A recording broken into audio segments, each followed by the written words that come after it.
میں آپ سے گواہی سے پوچھتا ہوں کہ میرے رسول صلی اللہ علیہ وآلہ وسلم نے مدینہ میں، مکہ میں کتنے پل بنائے تھے، کتنی سڑکیں بنائی تھی؟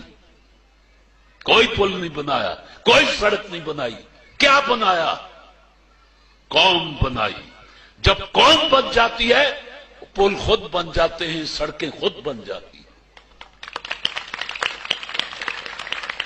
آپ کو پتا ہے کہ اب ایک سازش کے تحت پاکستان کی اسمبلی کا الیکشن کروڑوں روپے کا بنا دیا گیا ہے۔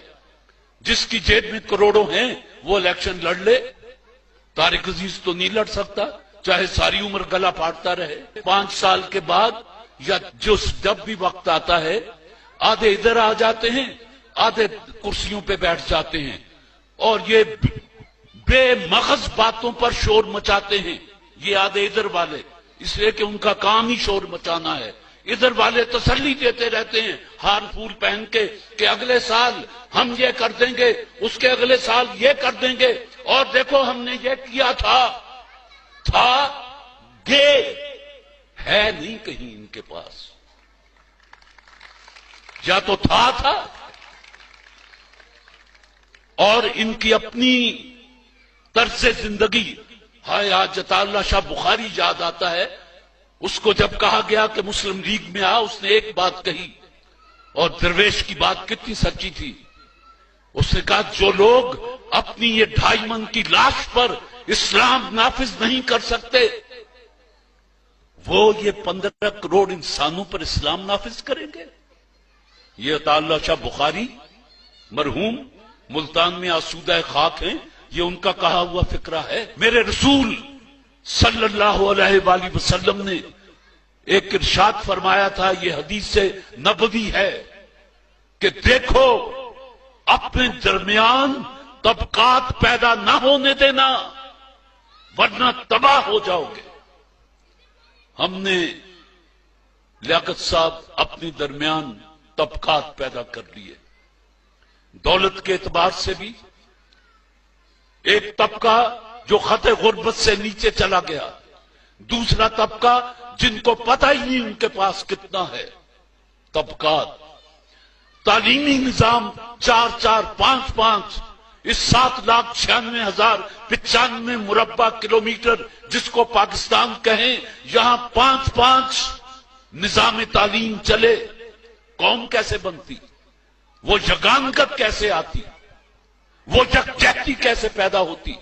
غریب کا بچہ تپڑوں والے اسکول میں، اور اس کو ڈیل کرنے والے قصائیوں جیسے چہرے والے ماسٹر، اور بعض ایکسن میں، برن ہال میں، جی سی میں، اور ادھر اسلامیہ اسکول، ادھر مولوی بیٹھا صرف قرآن اور حدیث ناظرہ پڑھا رہا ہے، ترجمہ نہیں بتا رہا، اس کو خود نہیں آتا۔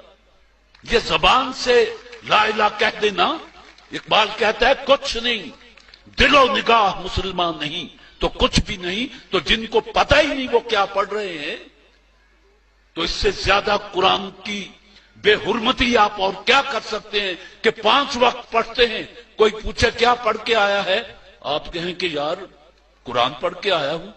کیا پڑھا؟ قرآن۔ بھئی کیا سمجھا، کیا پایا؟ ثواب۔ اس میں لکھا ہوا کیا ہے؟